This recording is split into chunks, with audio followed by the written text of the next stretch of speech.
요즘 기쁜 일이 별로 없습니다. 그래서 어떻게 하면 즐거울까 내심 방안을 많이 찾습니다.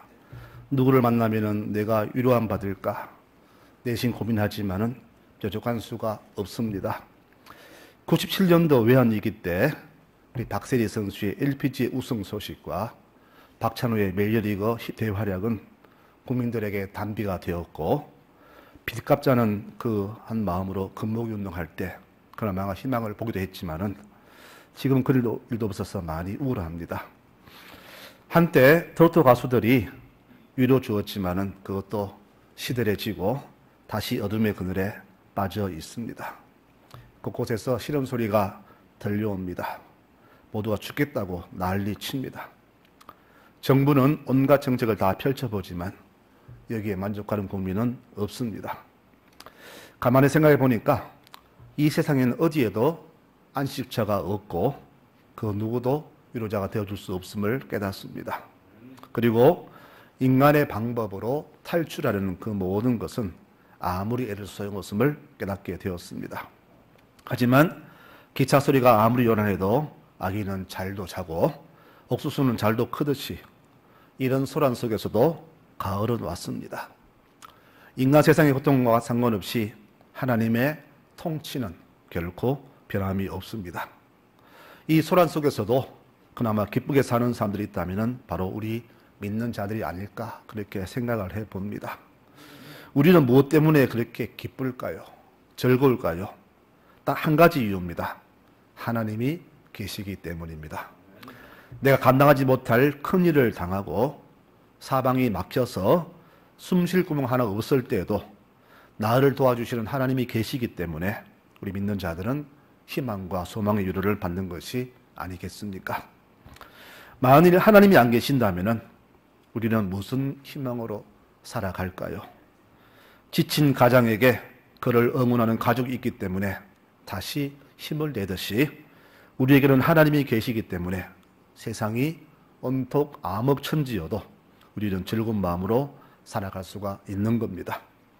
오늘 말씀에도 우리가 하나님 때문에 즐거워하고 하나님을 찬양하는 이유를 오늘 말씀 속에서 기록하고 있습니다. 그럼 무엇 때문에 이 백성들은 하나님을 찬양할까요? 그 이유가 뭘까요? 오늘 말씀 속에서 세 가지 이유를 한번 찾아보고자 합니다. 첫 번째는 나의 기도를 들어주시는 하나님이 계시기 때문에 하나님을 찬양한다고 했습니다. 오늘 4절인가 보니까요, 기도를 들으시는 주여 모든 육체가 주께 나옵니다라고 찬송합니다. 앞이 보이지 않을 때에 대개 보통 사람들이 술로 위로를 삼지만은 깨고 나면은 다시 허무에 빠집니다. 우리 성도들은 정말 절망적일 때, 희망이 없어 보일 때 어떻게 위기를 탈출하십니까? 어떻게 처신하십니까? 애굽을 탈출한 백성들에게 큰 일이 생겼습니다. 홍해가 앞을 가로막고 뒤에는 애굽의 군대가 다가옵니다. 모두 전멸당할 위기에 있습니다. 이때 백성들이 한 일은 바로 기도뿐이었습니다. 이스라엘 자손이 심히 두려워하여 여호와께 부르짖었다라고 성경은 기록합니다. 두려우니까 기도합니다. 평생 기도 안 하다가 일이 생기고 해결책이 없으니까 그때서야 여호와를 찾습니다. 하나님은 그래도 이들의 기도를 들어주셨습니다. 모세야, 넌 어째서 내게 부르짖느냐? 자손에게 명령하여 앞으로 나아가게 하고 지팡이를 바다 위로 내밀어 바다가 갈라지게 하라. 두려워 떠는 백성이지만 그들의 기도를 들어주셨습니다. 우리 하나님은 절대 기도하는 사람의 부지음을 외면치 않는 분이십니다. 우리의 기도는 절대 헛되지 않음을 믿으시기 바랍니다. 어떤 분은 말합니다. 기도해도 소용없더라. 이렇게 하면서 기도에 소홀하지만은 이것이야말로 정말로 인간적인 생각입니다. 우리의 기도가 어떤 모습으로 응답되는가는 하나님만이 아십니다. 우리는 그것을 믿고 기다려야 합니다.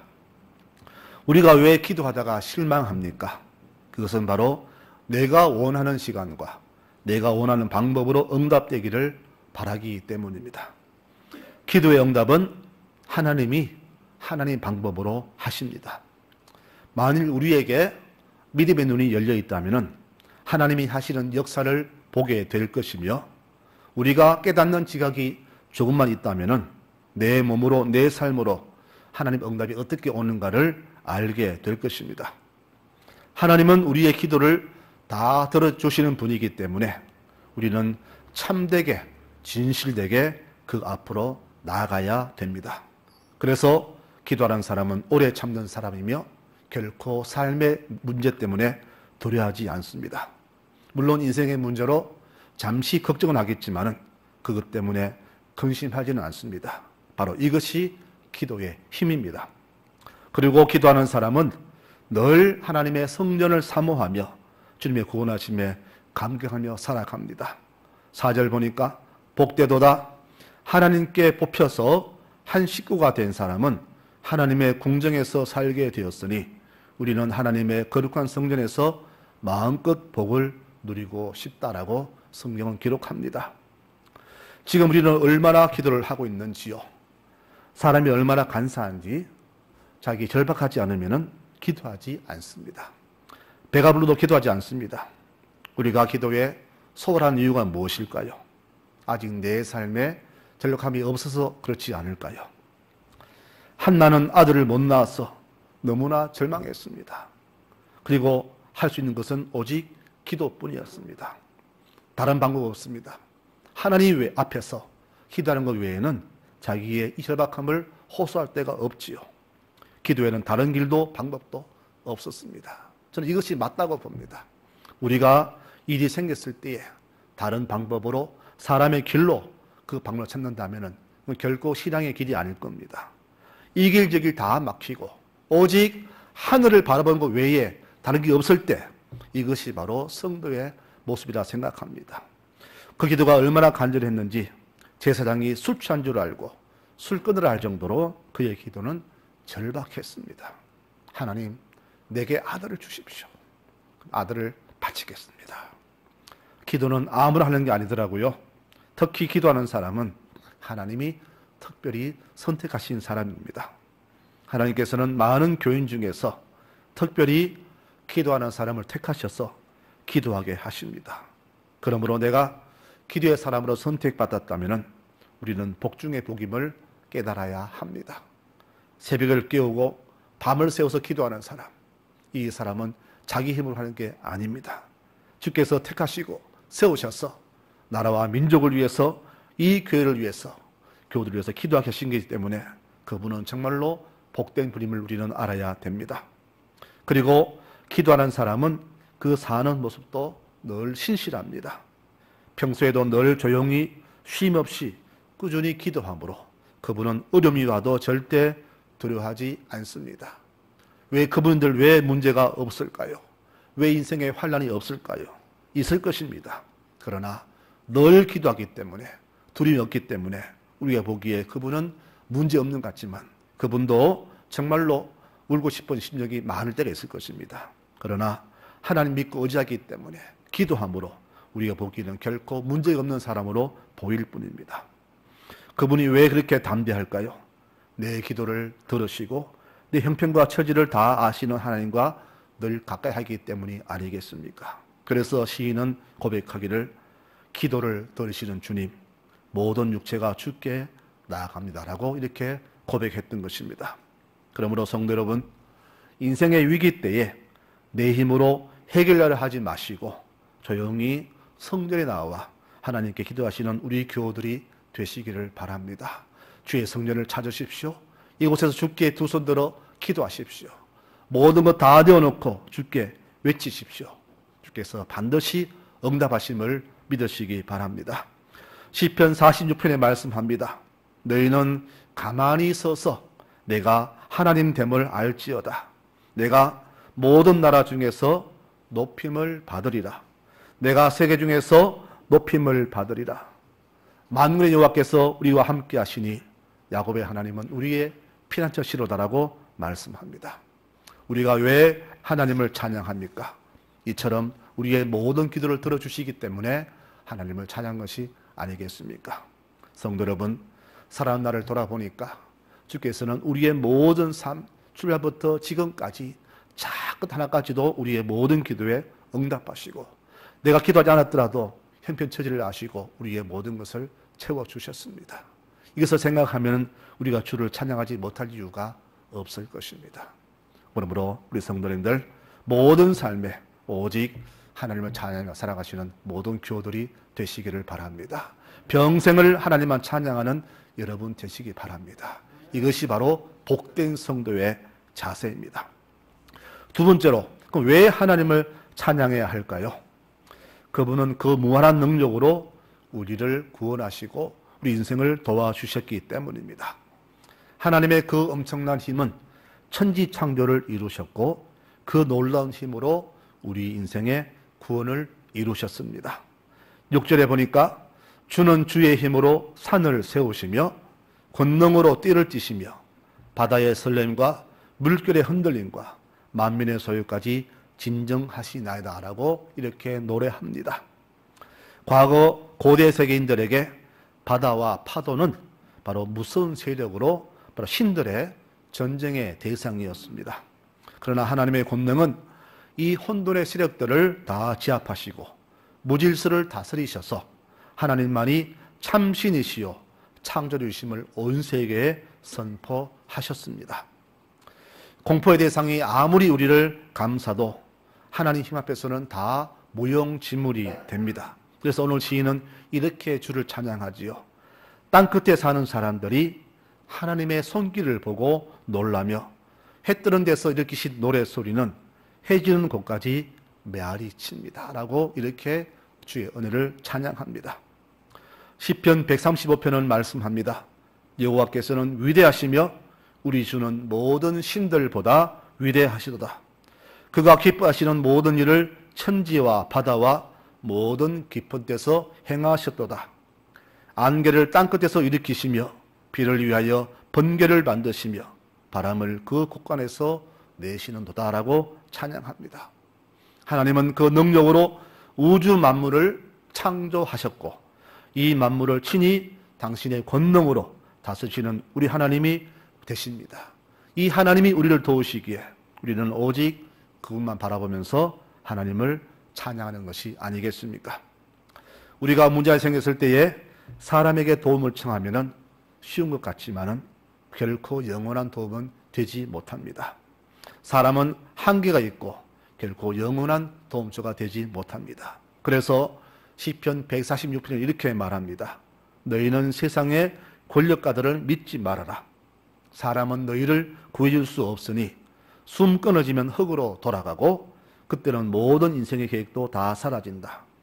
참으로 복된 사람은 야곱의 하나님께 도움을 청하고 하나님께만 희망을 거는 사람이다. 하나님은 하늘과 땅, 바다와 거기 있는 모든 것을 지으신 분이며 언제나 신의를 지키시고 억눌린 자들의 권익을 보호하시며 굶주린 자들에게 먹을 것을 주시고 묶인 자들을 풀어주신다라고 찬송합니다.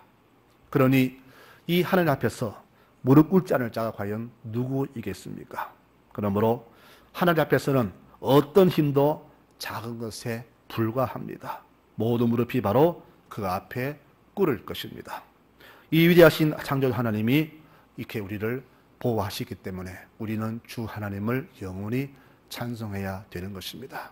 사랑하는 성도 여러분, 하나님은 전지전능하신 분입니다. 그분의 힘은 무한하십니다. 이 하나님을 절대적으로 신뢰하고 내 모든 인생의 문제를 그분께 맡기며 나아가시는 여러분들이 되시기를 축원합니다. 사람에게 맡기게 하지 말고 내 힘으로 하려 하지 말고 우리를 도우시고 함께 하시는 하나님께 모두 다 맡기시기를 바랍니다. 그럴 때 주께서는 하나님의 방법으로 하나님의 시간에 하나님의 때에 우리에게 내가 상상하지 못할 놀라운 능력과 방법으로 우리에게 임하실 것입니다. 이런 하나님을 찬양하시는 우리 모든 교우들이 되시기를 축원합니다. 마지막으로 우리가 왜 하나님을 찬양합니까? 바로 육신의 풍성함을 주셨기 때문에 하나님을 찬송해야 합니다. 여러분, 오늘 말씀의 9절부터 13절까지 말씀을 다 같이 한번 읽어볼까요? 9절부터 13절까지 말씀을 다 같이 읽어보겠습니다. 시작. 땅을 돌보사 물을 대어 심히 윤택하게 하시며 하나님의 강에 물이 가득하게 하시고 이같이 땅을 예비하신 후에 그들에게 곡식을 주시나이다. 주께서 밭고랑에 물을 넉넉히 대사 그 이랑을 평평하게 하시며 또 단비로 부드럽게 하시고 그 싹에 복을 주시나이다. 주의 언택으로 한 해를 관 씌우시니 주의 길에는 기름방울이 떨어지며 들의 초장에도 떨어지니 작은 산들이 기쁨으로 띠를 띠었나이다. 초장은 양떼로 옷 입었고 골짜기는 곡식으로 덮였음에 그들이 다 즐거이 외치고 또 노래하나이다. 아멘. 시인은 바로 이 아름다운 풍경을 이렇게 글로서 표현했습니다. 아침 저녁으로 하늘을 자주 쳐다봅니다. 높은 하늘, 귀한 뭉게 구름들, 들판의 모든 곡식들 보면서 이 아름다운 자연은 하나님이 아니시면 할 수 없다는 것을 다시 한번 깨닫습니다. 인간이 아무리 애를 써도 어떻게 이 아름다운 자연을 만들 수 있을까? 안 됩니다. 하나님이 하셨습니다. 그분이 하셨고 그분이 또 이루어 가십니다. 저는 늘 이것을 볼 때마다 천지 창조의 하나님을 찬송합니다. 이 찬송을 오늘 시인이 바로 이렇게 9절부터 13절까지 이렇게 아름다운 글로 표현했습니다. 여러분 가만히 보십시오. 이 글이 우리 앞에 그림을 그려진다면 어떤 풍경화가 탄생하겠습니까?